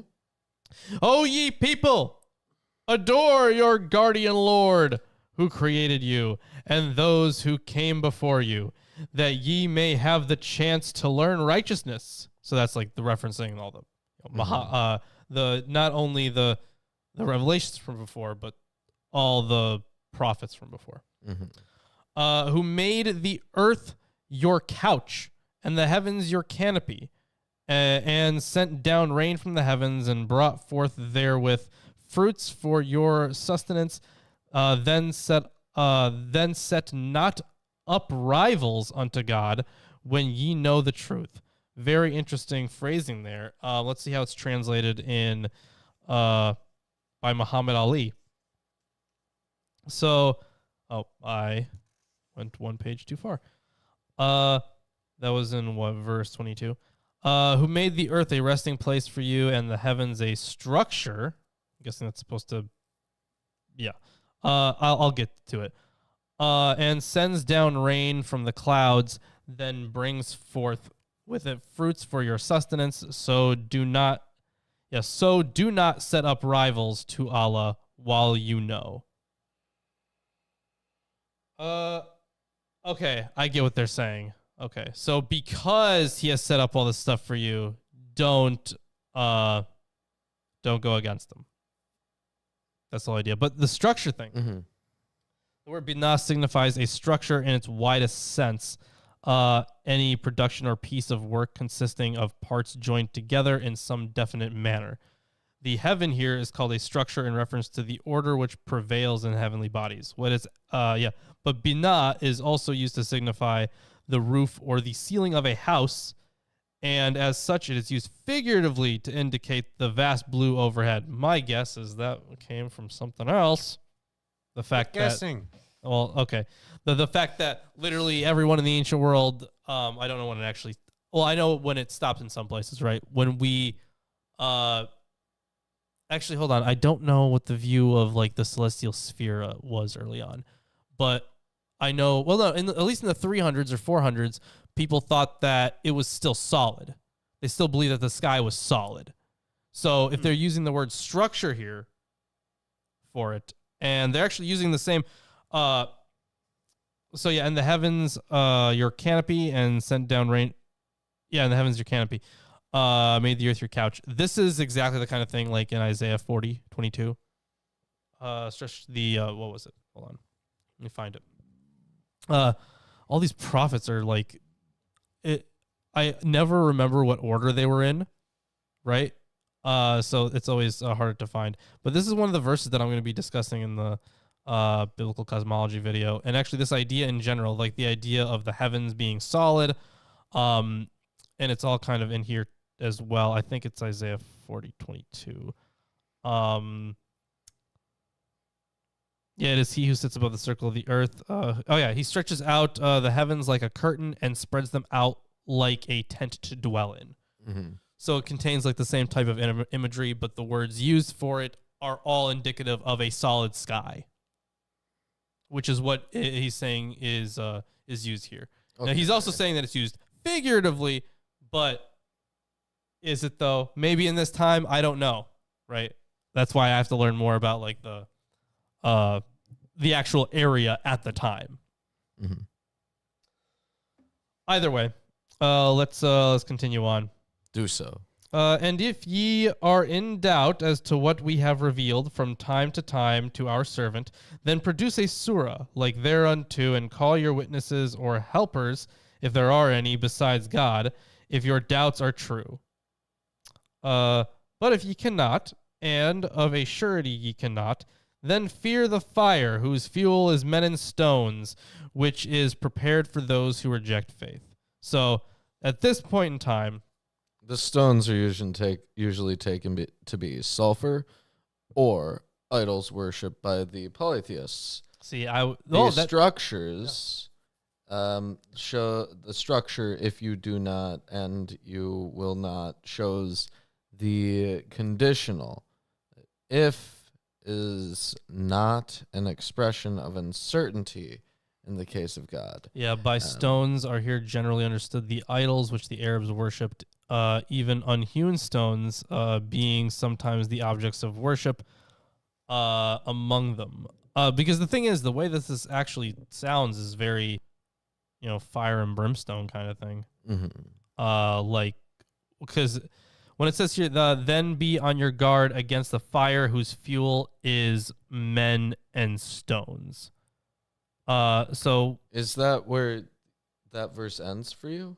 No, it is prepared for the disbelievers. That's where stones prepared for the disbelievers. Like stones here are usually So I guess yeah. So if you specifically have that context, then yes, it would make sense for them to be things that the disbelievers, the people who disbelieved in this, worship this other stuff. Yeah, I'm not sure that they have like a tradition of stoning. Right. But it's firstly it kind of came out like, are they talking about hell? But no, instead this is talking about something else. Okay. I'm fine with that. So when they say those who reject faith, they're talking about the faith of Islam.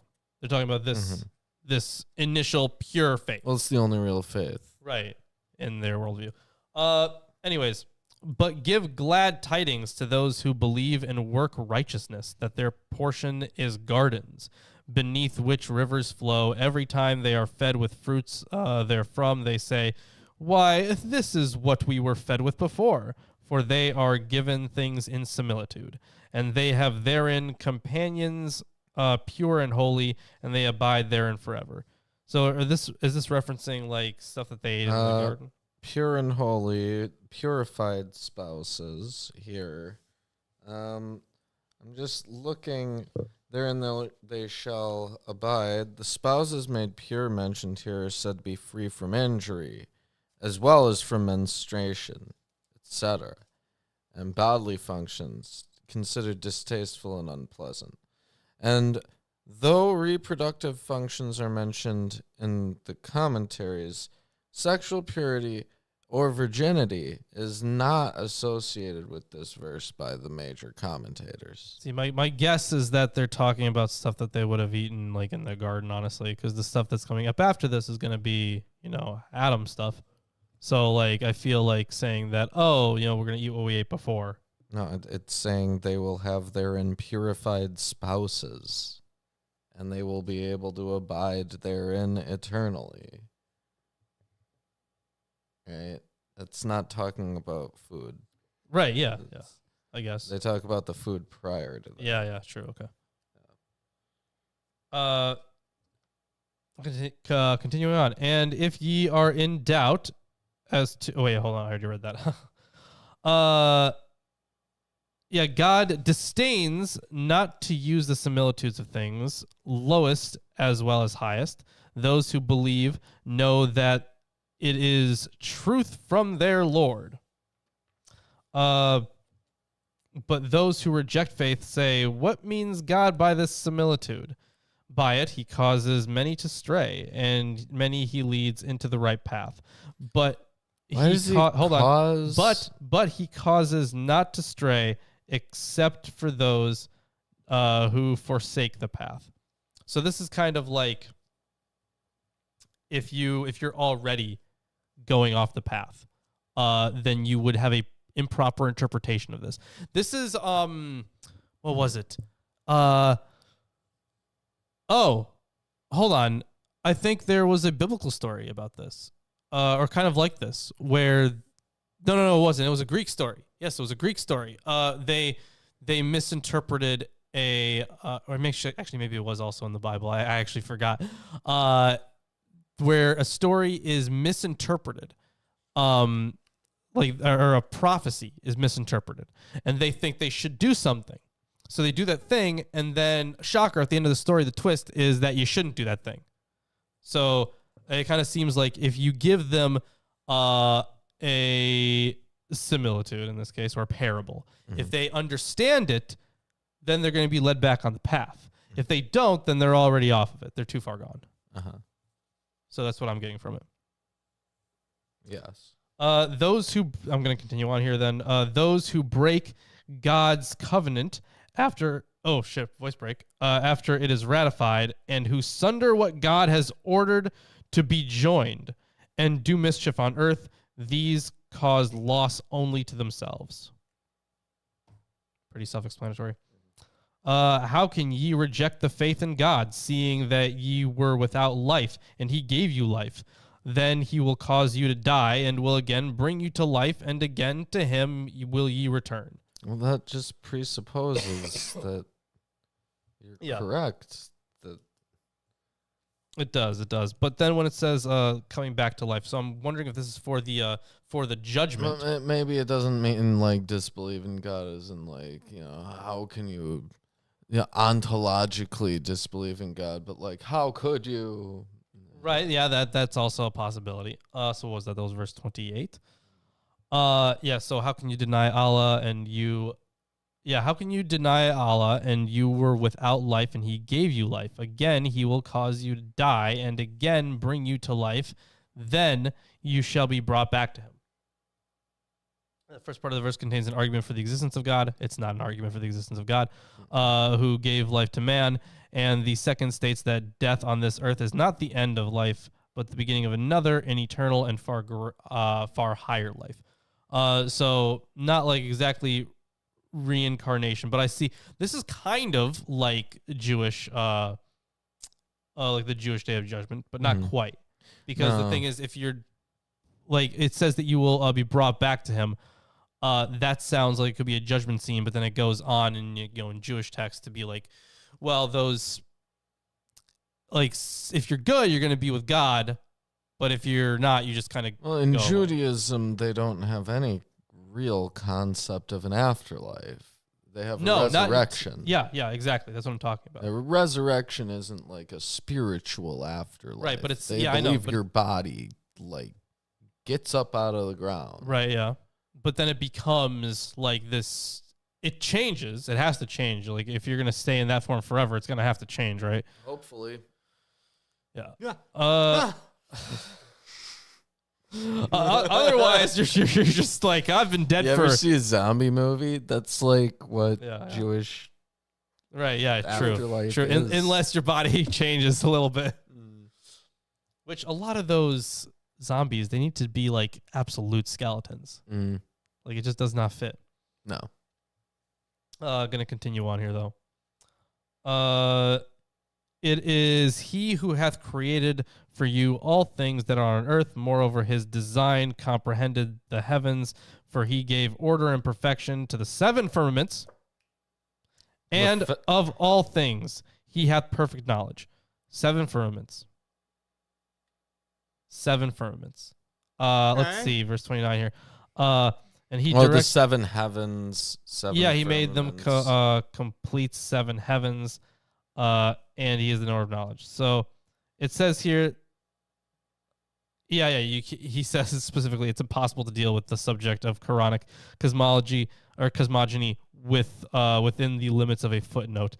But then it says a few suggestions have been made. In the first place, it should be noted that the word sabah, which signifies the number 7, is also used in a vague manner as meaning 7 or more, several or many. According to LA, the Arabic equivalent of the numbers 770 and 700 are all used to indicate a large number by the Arabs. The mention of, so either way, they're talking about a lot. Secondly, the significance of the word sama, which means only what we see above us should not be lost sight of. R makes, again, I have to go look at what LL and LA and R mean. R makes the meaning very clear when he says every sama, i.e. heaven, is a heaven in relation to what is beneath it, and in earth in relation to what is above it. This, none of these help. No. The 7 heavens are sometimes called, or on one occasion called the 7 ways in 23:7. And in this sense, the orbit of a planet may be called its heaven. Okay, they're coping. No, the one way to interpret this is that a lot of literature at the time included many heavens. They included many layers of heaven. I forget which one it was. Yeah, that's how I was interpreting it immediately. Yeah, that it would be that's the the one. heavens. That's the one way to do it. Because not only in the Apocalypse of Paul that was written at the same time, not that far away from this, honestly, but it was written in like very similar cultural context, not quite the same. Then there is in the Apocalypse of Abraham. In the various Enochs.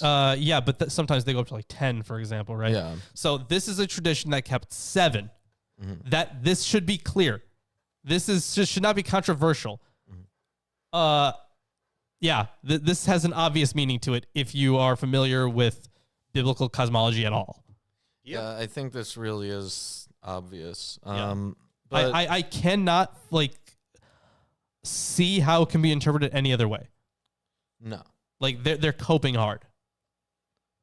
No. To interpret it as like, oh, well, they're different orbits. My ass, they're different orbits. No person ever has interpreted that stuff as different orbits. No. Not until now, at least. Until we actually discovered you've heard those. that interpretation. Now I have. Yeah. Maybe it's like the mainstream Islamic interpretation. Well, it probably is now, but what was it before? It could have been anything before. But why don't I take over for the last section? Right. Last section. This is where we start talking about Adam. Yes, and I will be reading from the Quran Project translation, starting at verse 30. Oh, fuck, dude. I wish I was reading this one. Too bad. And Can you do me a favor? Can you read this very first word? Behold. Behold! Behold! Yes. Verse 30. Mention, O Muhammad, when your Lord said to the angels, indeed, I will make upon the earth a successive authority. Khalifa, successor, that's generation where Khalif comes from. Of man, or one following another. They said, will you place upon it one who causes corruption while therein and sheds blood while we declare your praise and sanctify you? Good question. Are you gonna install a maniac? He, God, said, indeed. Wait. Hold on. Oh no. Wait, hold on. Yes. Well, thou I place know in it that which you do not know. Hold on. Wilt thou place in it such as make mischief in it and shed blood? And we celebrate thy praise and extol thy holiness. He said, surely. It says here, surely I know what you know not. And then in this one, it is translated as, I know what ye know not. Yeah. So, but yours makes it sound like he's saying, yes, I will, but also you don't know this stuff. So it looks like, at least taking a look at some of these translations, some of these notes here, it would seem that the angels, though holy and pure and endued with power from God, yet represented only one side of creation. Yeah, we may imagine. Wait, hold on. Where's the stuff about? Yeah. So the perfect. Supposed to be vice regent. So this perfect. Is it vice? Hold on. Vicegerency. I have never heard that one. Okay. But either way, this perfect ruler. Is he who has the power of initiative himself, but whose independent action always reflected perfectly the will of his principle. The distinction is expressed by Shakespeare in those fine lines, they are the lords and owners of their fates, others but stewards of their excellence. In humility and true devotion to God, they remonstrate. We must not imagine the least tinge of jealousy. What the rest of this doesn't matter, honestly. I'm just skimming over it. Doesn't matter. Oh, well, wonderful. Let me continue on then. But very interesting. No translation notes, though. No translation notes. Nothing that would be useful there, at least. Unfortunately. And he taught Adam the names, all of them. And then he showed them to the angels and said, inform me of the names of these if you're truthful. Oh, so he teaches Adam everything before he teaches the angels anything. He implants superior knowledge in humans. It says that, and he taught Adam all the names, then presented them to the angels. Tell me the names of those if you are right. So when he says that he's placing a vice regent, he means Adam. Yeah. Is this a ruler on earth? Well, explaining asma, which literally signifies names, being plural ism, meaning a name. RZ, like I said, I don't know. I'm gonna have to check because this is getting annoying that I don't know. He says he taught him the attributes of things and their descriptions and their characteristics for the attributes of a thing. So this is taking the naming motif that we saw in Genesis, where Adam in Gnostic literature throughout. That too, right? Where because in Gnostic literature he does name everything. Mm-hmm. He's not naming just the animals. Mm-hmm. In the Bible, he just names the animals. Yeah. But in Gnostic literature, he names more than just that. He names concepts. Yeah, and in so fact, this actually takes that up. And in some parts of Gnostic literature, there's like a cosmic Adam or a cosmic Eve. True, yeah, cosmic version, yeah. The human Adam or human Eve. Yeah, that one's just fake. Yeah. But let me continue on here because he's challenging the angels, right? He's saying, all right. Tell me the names of those if you are right. Mm-hmm. And they said, exalted are you. We have no knowledge except what you have taught us. Wow. Indeed, it's you who is the knowing, the wise. This is quite different from like biblical texts where the angels are like, no, y'all keep fucking up. And we, because in biblical theology, the angels they're talking to God.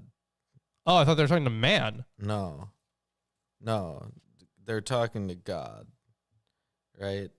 what happens first is that he says that he's going to make humans, and the angels are like, are you going to do this crazy thing? And he's like, yeah, I am. I know stuff that you don't. Oh, sure. And Okay. Yeah, that's then right. Because he's talking to the angels. That's right. Yeah. Then he Fair enough, continues from there. He said, "O Adam, inform them of their names." And when he had informed them of their names, he said, "Did I not tell you that I know the unseen aspects of the heavens and the earth? And I know what you reveal and what you have concealed." So, I know what you manifest and what you hide. Yeah. 34. And mention when we said to the angels, prostrate before Adam. So they prostrated, except for Iblis. Oh, we did talk about it. Yes. Yeah. Iblis, the proper name of Satan, who was not an angel, but from the jinn. Yeah, he was one of the jinn, so he transgressed. Done in obedience to God, this prostration was out of respect, not worship. Well, yeah, still.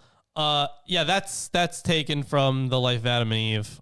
This is a different version though, because in this one, this is God saying it, right? Because in the life of Adam and Eve, it's Michael. Yeah, Michael. Yeah. And let's see, there's it goes into. Oh man, maybe we should have put that in the title, Adam and Satan. Maybe I'll change the title. Yes, maybe. Ibn Abbas reported to have said that Iblis was a member of a tribe of angels called the Al-Hin, a word related to jinn. Sounds like it, yeah. Was named Al-Harith and was a custodian of paradise. All the angels were created from light except this tribe, which was created from smokeless fire. The first to inhabit the earth were the jinn, who caused corruption there and spilled blood. Then God sent Iblis among that host of angels called Al-Hin. Iblis and his compatriots killed them and sent them off to the islands of the sea and the edges of the mountains. He was filled with pride for something no one else had done. After Adam's body was created from clay, it remained a lifeless form for 40 years, during which Iblis taunted it by flying in and out of it, saying, "You're nothing. If I come to power over you, he flew in and out of it? Mm-hmm. You're nothing. Much like the... what book was that? Shepherd of Hermas with the two spirits. Yeah, the Shepherd of Hermas. Where the two spirits are fighting inside of you, yeah. Yeah. So... Two wolves. That jinn inhabited the earth before human beings is accepted by many commentators. But Al-Razi prefers the opinion that God spoke to all the angels, not the ones who warred alongside Iblis. It also says here that the theory of fallen angels is not usually accepted in Muslim theology. What is that? This in Roman numerals. So this is 17 and 1750. Iblis is spoken of as a jinn. Yeah. Mm-hmm. Yeah. Fair enough. So not even an angel. Interesting, yeah. Where was it's somewhere in 34. Iblis. Yeah. Yes. He refused and was arrogant and became of the disbelievers. Oh, even they can be part of that group, huh? Which is strange because he knows that God is there. Knows that God is there. So I guess by disbelievers, it means he no longer supports them. Right, yes. That's included in So it doesn't matter if you know if it's real or not. It's the actual inclusion and act of the faith. So even if I believed in God, I would be an atheist. Because you don't worship him, yeah. Yeah. Yeah. Incredible. Interesting. Godless. Although it does say here that for the disbelievers, just that he refused to submit.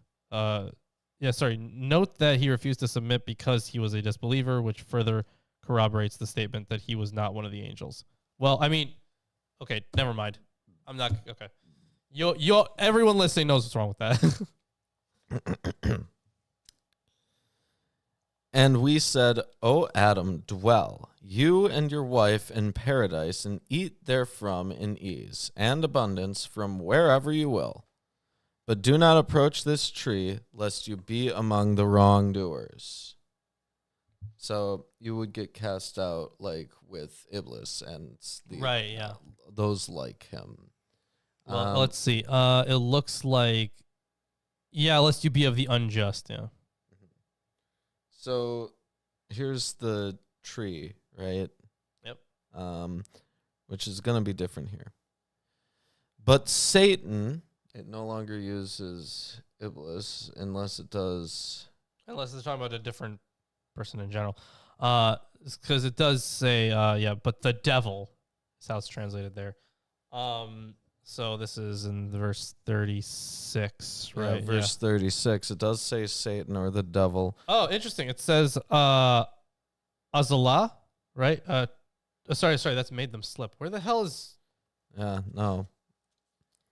But Satan caused them to slip out of it and removed them from that condition in which they had been. And we said, go down, all of you, as enemies to one another, and you will have upon the earth a place of settlement and provision for a time. So wait a minute. Human beings are cast out of the garden because Satan causes them to slip out of it. Right. So there's like a whole section missing from comparing it to the biblical text. Yeah. Where there's like not this whole eating of the tree, right? It's just very different. Well, it just says like he made them slip, he made them transgress, because it says as where and when ye will, but approach not this tree. And then it says that when it says that he makes them slip, it sounds like they approach that tree because of that. So it's not quite the same, but the thing is, it's not that they necessarily are contradictory accounts. Yeah, I'd like to get into this commentary a bit on what it says about Adam and Eve. Well, just so it's clear, because I know that we know about Adam and Eve. Right, but I do want to point this out here. So when it says in what was it? So the part where it says Satan made them slip, right? Mm-hmm. So this is translated in here. Let's see, 52. It does say so Iblis in 234 is apparently power of evil. With the root of desperateness or rebellious Satan. In this verse is the power of evil with the root idea of perversity or enmity. Note the appropriateness of the term on each occasion. The thing is on whether or not they're referring to the same character, so far at least, is unclear. Yeah, hard to tell. I'm sure it'll be clear later because there's going to be various points at which this is brought up. Sure, and, I'm not going to get into the commentary here because it's just going to go into detail, but stuff that we'll talk about later. Okay. And it's been 2 hours. But in essence, it goes over the fact that different aspects of the Garden of Eden story are put in at different points. Right, yeah. And it says, God knows best.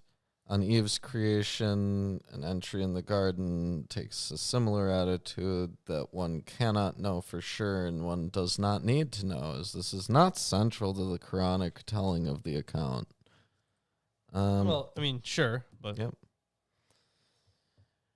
Then Adam received from his Lord some words. God taught Adam's words of repentance that would be acceptable to him. Yeah, this is after he was already made to slip. Yep. And he accepted his repentance. Indeed, it is he who is the accepting of repentance, the merciful. Now, that's a contradiction. Because he didn't get, Adam wasn't ever... Because it says here, he received or revealed words from his Lord. Yeah, and he turned to him mercifully. Surely he is oft returning to mercy, the merciful. Well, that's a awful translation. from his Lord words of inspiration, and his Lord turned toward him, for he is oft returning, most merciful. The way that things worked out for Adam in the Bible were not so great. I don't know if you remember. Nope, not too great. So what verse was that? That was 37? Yeah, and apparently in Arabic... Yeah, it suggests that he forgave Adam for his sin. Yeah. Yes. It's strange. Apparently the Arabic verb for repent and relent is the same. Its meaning changes only with the addition of prepositions. Oh, this is interesting. However, in certain Syriac Christian texts, including the Cave of Treasures, God addresses Adam with words of comfort before Adam leaves the garden. Cross-reference the Quranic phrase, Adam received certain words from his Lord. This is from the Cave of Treasures. God spoke to Adam, comforted him, and said, "Do not grieve, Adam, because I will restore your inheritance to you. Look at how I have loved you. I cursed the land because of you, but I have preserved you from this curse." That's from the Cave of Treasures. So, fun stuff there. Yeah. I didn't. Oh man, the Cave of Treasures. We'll look into that one. Then Adam received from his Lord this words. is where the Quran and the Bible book is actually ususeful. It's for all the stuff that we haven't read, because all this other stuff that's cited, we've already read and pointed out the parallels. Probably more that this author hasn't. But this I've not heard about this one. That's fun. Yeah, I haven't either. We said, "Go down from it, all of you. And when guidance comes to you from me, whoever follows my guidance, there will be no fear concerning them, nor will they grieve. And those who disbelieve and deny our signs, those will be companions of the fire. They will abide therein eternally." So here, I just want to be clear in this commentary. Yeah, those who disbelieve in and reject our messages, they are the companions of the fire. In it, they will abide. Yeah. And yes, it doesn't go. But then that's talking about people who disbelieve, right? Because the stuff that we said before with Iblis and Satan, right? Because he still believes in it. He knows that it's there. He knows it's real. It also includes those who technically believe but don't follow the teachings thereof. Right, yeah. Right. So that is the reading for today. So what do you think so far of the Quran? It's got more characters in the beginning. It gets off to a pretty hot start. So there is quite a few differences between this and the biblical text, but a lot of it is like generally kind of along the same lines. It carries on much of biblical philosophy, but not all of it. It also adds stuff that had developed in later traditions. It maintains the 7 layers of heaven, right? It out of all the potential ones it could have done. Also, 1 super special tree instead of 2. That is true. Yeah, Hey, there was no mention of the tree of life True, good or point, the tree of knowledge. It was just a tree. It's a special tree, super special. Yeah. Ultra. Yeah, the ultra tree, yeah. But hey, if you enjoyed the stream today, good. Check us out on Patreon. Check us out on Facebook, Twitter. Let's see. Amazon. Yeah, the Amazon. You a lot should of check books us out on Discord. True. Yeah, join the Discord if you haven't. We had a lot more viewers today, and I feel like this is the first time we actually did the first episode of a show right. As in, the first time we did Atheist Sunday School, fucking sucked. Oh, that's true. And even Friday Apocryphal podcast. Yes, because we didn't have the mics yet. We got it for the second episode. Yeah. Wow. We got it for the second episode. Yep, so the first episode but this sucked. time we had commentaries and stuff. Yep. So it wasn't complete garbage, I hope. Right. Hopefully you guys enjoyed. And if you didn't, then that's unfortunate. Sucks for you. Yeah, dude, this You're was lame. one heck of a stream. Thanks for joining us. And we'll see you on Wednesday for more of secular ultra Quran. And that one will be like 3 or 4 hours. Jesus. Yeah, Chris is gonna die.